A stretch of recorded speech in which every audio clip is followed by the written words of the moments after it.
Oh, well, welcome back to Stars and Hedgerows with Sue Judge and myself. And gosh, it's a pokey month this month, Sue, isn't it? Because obviously we're heading to the spring equinox at 0 degrees Aries that sets it kind of sets the new chart, the new astrological chart, and it's also marks the beginning of the agricultural year, that 0 degrees Aries, but it's sandwiched in between the total full moon eclipse on the 14th, which is going to be in Virgo, and then the new moon eclipse in Aries on the 30th of March. And this is the day before this long-awaited major shift for Neptune going into Aries. So it's shifting from its own sign in Pisces into this fire sign. So it's very, very fiery, pokey, and we're kind of feeling it, aren't we, Sue? I mean, gosh, there's all sorts of stuff happening in the world out there. You're just going, oh, I'm not sure about that. Yeah. What can the hedgerows give us to help us keep grounded and just to keep vigilant?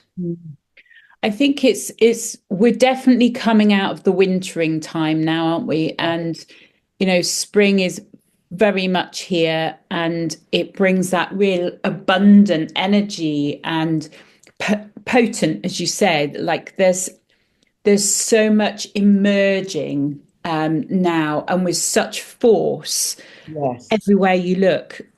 You only have to listen to the birds, and they're so vocal at the moment. Mm. And I know it myself, like that first bit of sun, and I can't wait to get out and get in the garden and do things. And we're very much going into that doing, Yes. rather than winter has been very much about being, isn't it?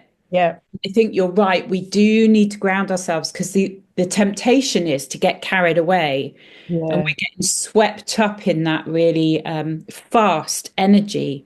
Very. So it's coming back. And I think, what we've been looking at over the past few months is about being present with what's around at this time. Yeah. So I think, going out in nature, getting your feet on the ground, if you can find a patch of grass, getting your feet on the grass, that can really help enormously. Spending time, even if it's in the morning, sitting with your coffee and under a tree or Yeah. near something that's alive can Mm. really help. Yeah. Um, Listening to the dawn chorus, just taking time, little bits of time out of your day to notice. Because it takes us away from the madness of what we're witnessing globally, particularly in our present political climate. And it's not very comfortable. I'm not feeling very comfortable about it. Yeah. And it's how to develop resilience, how to go through this day by day, because there's no other way of doing this. Every day we have to face whatever we're facing. But it's this attuning to what nature is giving us, as you say, as spring bursts. Literally, it is bursting at the moment, which is just wonderful.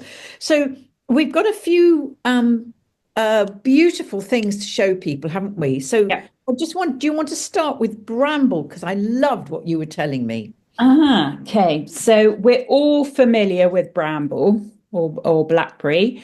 And this is a plant that we've discussed before, that I've worked quite a lot with in the last couple of years. So often overlooked. This is a pioneer plant, so it reaches out, it creates new habitats for others to thrive, and I really love that. It shows something of its resilience. Um, so this time of year, you've got these small buds coming. I don't know if you can see that. They're not Yeah. very big. And here's a couple, drop that one, that I picked yesterday. So you don't want these leaves. These are old from last year. So they're really leathery and tough. but these new buds are really juicy. So you can eat these. And I'd like to not spoil the surprise, but I'm going to tell you just to make sure that you do it. Go and pick them, pick a couple, and chew them. And they've got this really odd coconutty taste, which is bonkers. So Mm. that's really exciting. I mean, you might not want to make a meal out of it. You could definitely put some on, sprinkle some on a salad or Yeah. something. But then when the leaves start coming out, you could also make that into a hedgerow tea, which would be quite light and cleansing this time of year as well. And we need that pioneering energy at the moment in our bodies because as I said, it's pokey out there. It's not Yeah. about being aggressive, but it's actually being able to, Mars is, also about really standing up for ourselves and creating boundaries that create safety for us. Yeah. And that's quite interesting when you think, so Bramble's obviously got these spikes. It's part of the rose family, so very similar to a rose. Yeah. Two the other plants that we're looking at, and I've got hawthorn here, so just coming into leaf, and that's also very spiky. And then you've got blackthorn as well. So it's quite interesting that at the beginning of the year you've got these plants that are really quite spiky, quite protective of their boundaries, aren't they? Yeah. Well, in the old days, people used to grow blackthorn as a boundary. And well, what I love about it, it's yeah, the sort of it's imbued with defensive magic. Mm. And I like that. And this sort of sense of spiritual resilience. That's what we need to develop at this moment in time, spiritual resilience.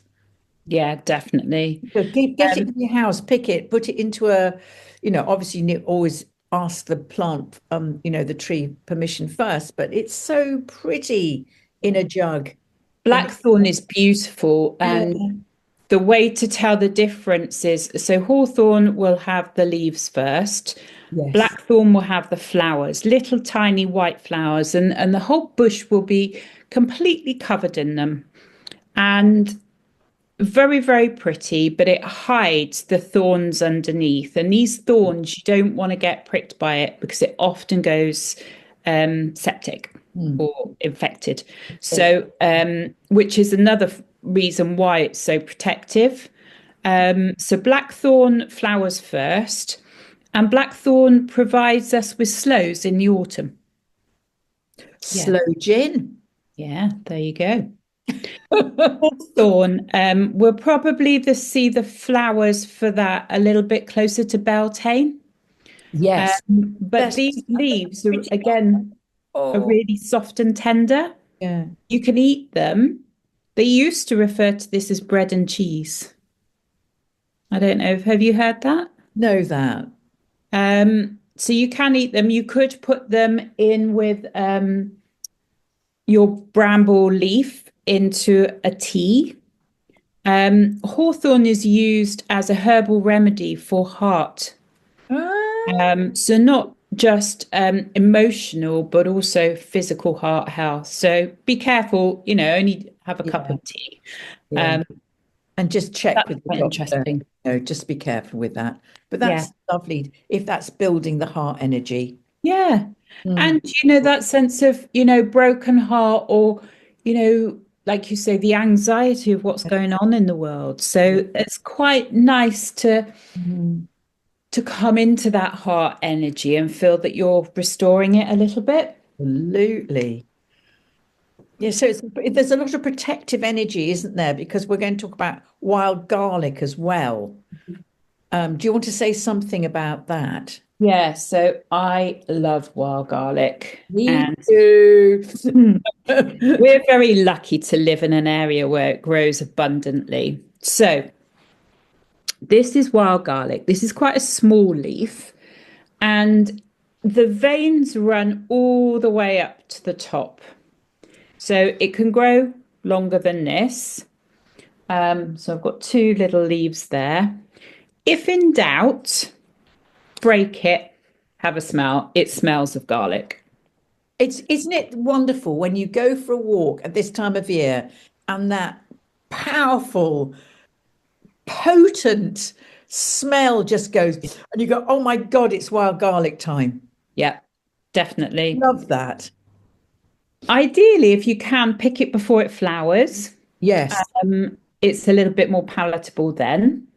And I'm just going to show you what it isn't, but what might be growing in the same place. So this likes Oh, yes. shady, damp woodland, hedgerows, that sort of thing. This is a type of fern, and the veins run across. So Mm. this is quite, again, quite a leathery leaf that's been around all winter since last year. So that is not wild garlic.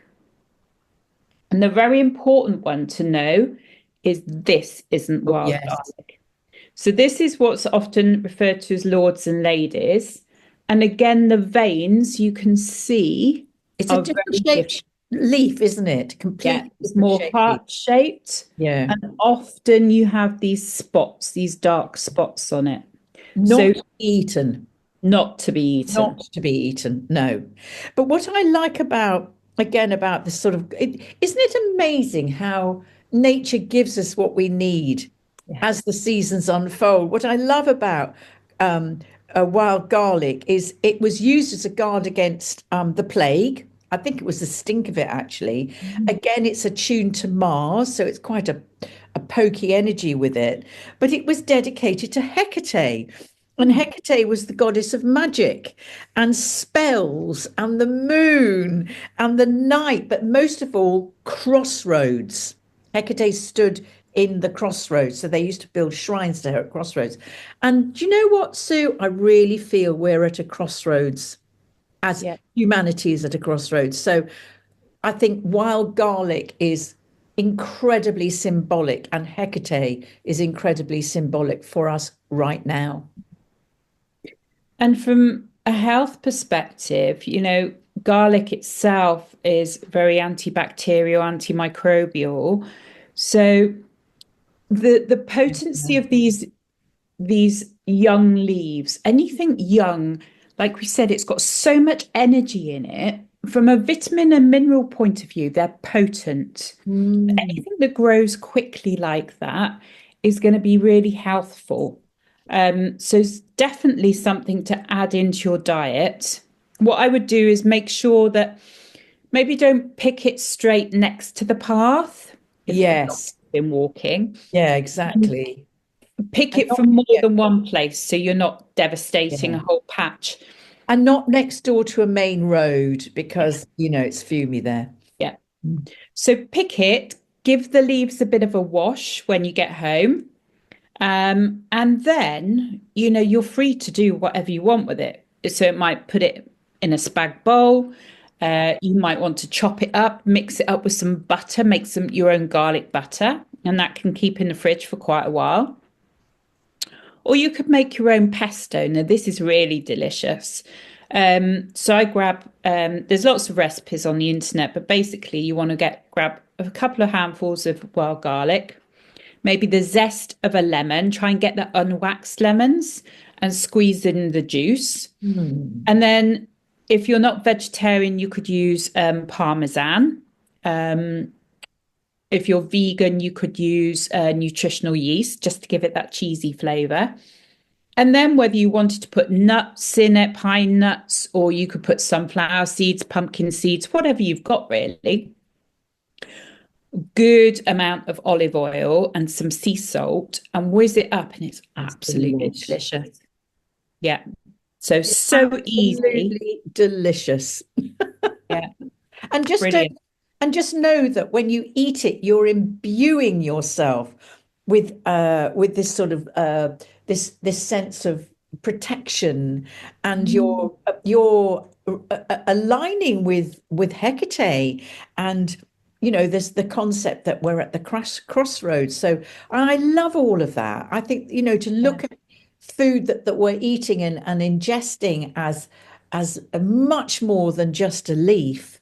It sort of brings back the magic into how we eat and when we eat and what we eat. absolutely. Yeah. Absolutely. And another, so I've got two other plants that I've mentioned before, but it's very much worth bringing in again. Another overlooked plant, and that's nettle. So Oh, these are young nettle leaves it's that perfect, actually isn't it? haven't stung me at all. Yeah.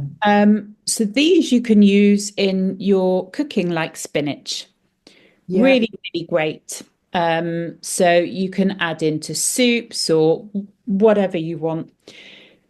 Very rich in iron, non-heme iron, so great for restoring that energy this time of year. Yeah. And another thing, if you pick the young tips like this and put it in some, ideally if you've got filtered water, leave it out in the sunshine for a couple of hours, actually makes the water go slightly pink.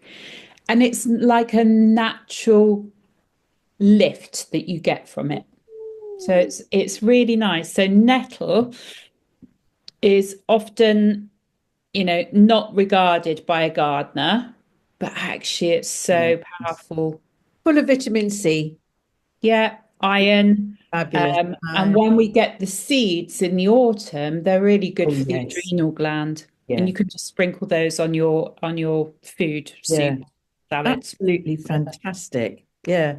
I just want to also to say that March's herb is violets. And I love that because this is violets. Well, they're so pretty, aren't they? Don't they glad? I mean, God, they gladden the heart. And it's. I love that color, that sort of pinky, purpley, tiny, beautiful leaf.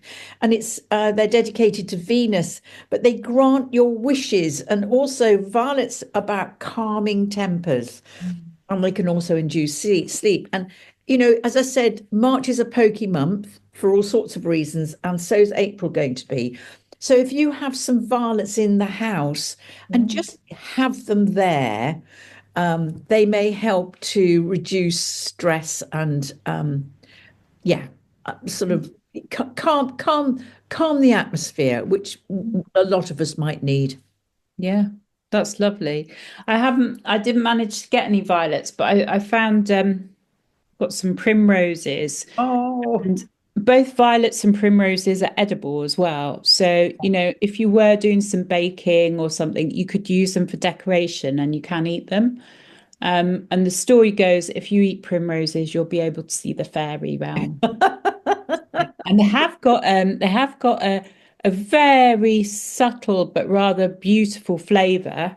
You can eat the leaf as well, which is a bit perfumey for me, and then it gets quite bitter at the end. Not my favorite, but yeah, but yeah, yeah, they're beautiful. And then we've got pansies coming out shortly, haven't we? So yeah, that yeah. will start again. Anything else before we finish off? Um, there's also magnolia. As long as we don't get too late of frost, the Yeah. magnolia trees Oh no. coming out, which can be so awe-inspiring, can't they? Oh gosh. Yes. But they're edible as well. And you'll find on the internet there's lots of different recipes of how they make them into more like a pickled ginger kind of thing.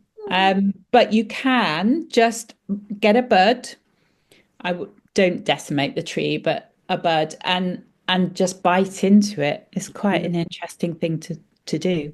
We've just lost the art of the hedgerow magic, haven't we? So we're just hoping that this video will bring back sort of some of the ancient knowledge, which all these people who are looking at this video, you have it in your soul.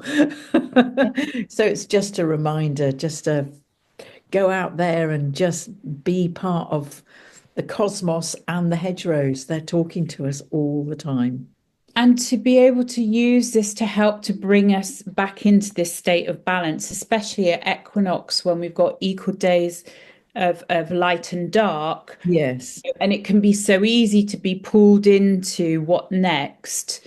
But like you said, you're imbuing that plant, its DNA is mingling with yours. Mm. And that's really potent stuff.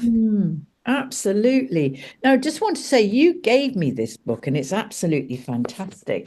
Just to show this to everyone else, it's called Astroherbalism by Tom Barnes. Highly, highly recommend it if you want to really explore astrology and herbalism. It's absolutely excellent. And thank you, because I'm reading it all the time now. Brilliant. Righty-ho, well, I think we're done actually for this, yeah, for the equinox. Crumbs. So the next time we see each other, it will be Beltane. Yep. God, these Sabbats and these turning of the year, it's going fast, isn't it? I Yeah. always feel, God, are we already there again to do another video? So it just shows you the turning of the wheel is constantly in motion. Absolutely. And the more we can stay present or find those little pockets Yeah. every day to be present, it Yeah. really does help. And attuned to the great cycles. Yeah. All right. Well, lovely. I'll see you soon. I'll see you for Beltane and for everyone else. Thanks for watching. And if you've enjoyed this video, please remember to like and subscribe. It really helps us. See you soon. Take care. Bye for Bye. now.